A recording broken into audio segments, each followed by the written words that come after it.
So, gagata tayo guys ng champurado. Let's go! Ito na guys ang aking nakuha sa tabing dagat na nyog. Hi guys! A day in my life as a mother of content creator na nakatira sa tabing dagat. So, ito na guys ang kaganapan ng pagkuha ko sa niyog. Napulot ko lang yan guys. Saan? Sa tabing dagat. Pag may bagyo, may baha, may biyaya. So, yan guys, may biyaya tayong nyog. Nakuha, nadampot natin. And then, marami din guys nakakadampot dyan guys. Hindi lang ako. May mga saging, may mga papaya, may suha nga dyan. Minsan may mga orange prutas. Ewan ko, baka mga nababaha-baha yan sa mga iba-ibang palengke. Tapos inaanod sa amin. Basta ang dami sa amin ang pupulot. May mga bata naman nangangalakal. So, ayan, nakuha ko lang dyan guys. Isang nyog lang. So, ito na guys, ang kaganapan sa ginawa ko. Ginawa namin champurado at igagata namin. Kasi sa Bicol, mas masarap talagang champurado guys kapag gata, kumpara sa gatas-gatas. Ayan, sa panahon na tig-ulan, anong masarap? Champurado. So, ano dapat ang kapares dyan sa champurado, guys? Siyempre, magluluto tayo mamaya ng toyo. Paparisan natin yan, guys, ng toyo. And then, magbibig shout out tayo sa mga solid followers natin. Abang-abang sa mga isa-shout out ko dyan. Kaya, guys, mag-comment and follow ka na, guys. Pag nabasa ko ang pangalan mo, isa-shout out kita sa aking mga vlog. Salamat sa mga panonood nyo, guys. And then, ayun na, guys, tuloy-tuloy lang ang ating pagluluto. And then, ito na nga, guys, ang sinasabi ko sa inyo, guys. Mas masarap kasi, guys, parisa ng tuyo ang champurado. Try nyo guys. Ako for the first time, hangayin ko lang ginawa to. Pero masarap pala talaga. So mawawala talaga yung umay nyo. Mag-taste reveal tayo dyan. Panoorin nyo guys. So kaon tayo guys. Kain tayo ng champurado na may pritong tuyo. So tinagal-tagal ko na guys na nabubuhay dito sa Pilipinas. Dito sa mundo. Siguro 38 years na. Pero lagi naman ako kumakain ng champurado. Pero ngayon lang ako makakatikim guys ng champuradong may tuyo. Pati yung bango. Itong bagay na bagay guys kainin. Lalo pag tig-ulan. Ganitong mga panahon tig-ulan, di ba? Bukod sa sopa, champurado with tuyo. Try natin. So, let's go. Kain tayo guys. Paparisan natin ng tuyo. Tingnan natin guys kung ano lasa ha.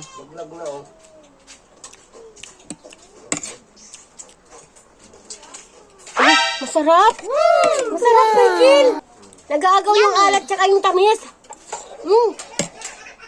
Masarap talaga guys, legit. Alo, ngayon lang ako nakatin nito pero masarap pala. Kalain mo yun, toyo. Tsaka ano. So, ipares natin guys ha. Masarap, hindi siya nakakaumay. Okay na guys. Natapon na, natumba na. So, okay na guys. So, ipapares natin guys. Let's go. Yummy. Talaga, promise. Hindi siya nakakaumay, ah. Hindi gaya ng pag kumain tayo ng literal na ligaw talaga, na champurado, di ba? Ano, ang bilis natin maumay.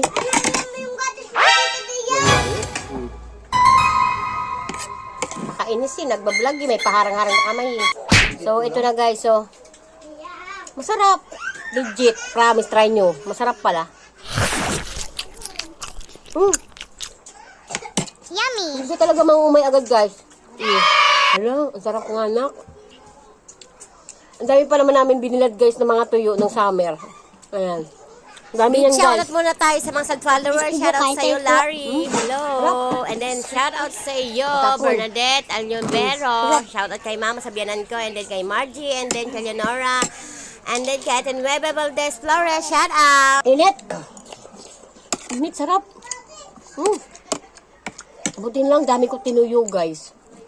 Sarap. Kain tayo. Try nyo din guys. Masasarapan kayo. Hindi kayo mauumay sa champurado. Kasi pag walang tuyo, mabilis ka maumay, di ba? Nag-aagaw yung alat. Kakatamis. Tsaka yung lasa ng nyog na ginamit ko dito. Alam mo saan galing yung nyog niya? Napulot ko lang yun doon sa tabing dagat. What? May gata pala talaga. Talaga may makakalakal ka talaga dyan bukod sa mga kalakal. Eh, mga bata kasi dyan, mga batang mga ano, mga malakal dyan. Eh, kami naman dito sa tabing dagat. Siyempre, kung ano papakinabangan dyan, kasi siyempre, sayang din yun. Minsan nga may papaya pa dyan guys. May mga saba-saba, may suha, may mga prutas. Minsan may orange, may apple. Yun. Pero malinis naman sila. Pero siyempre, pag reject na, hindi mo nakapunin. Yun. Sarap. Yummy. Huwag ka mauumay. Ano? Ready guys, ikaw. Dad, ano guys? Sarap ng tuyo, no? Pares ko. Diba? Yan. Masarapan guys. Dig guys sa tuyo guys, oh. Nag-enjoy siya masyado sa tuyo, tsaka with you. So sarap. Lapit. Sardina. Ano tawag doon? Tuyo.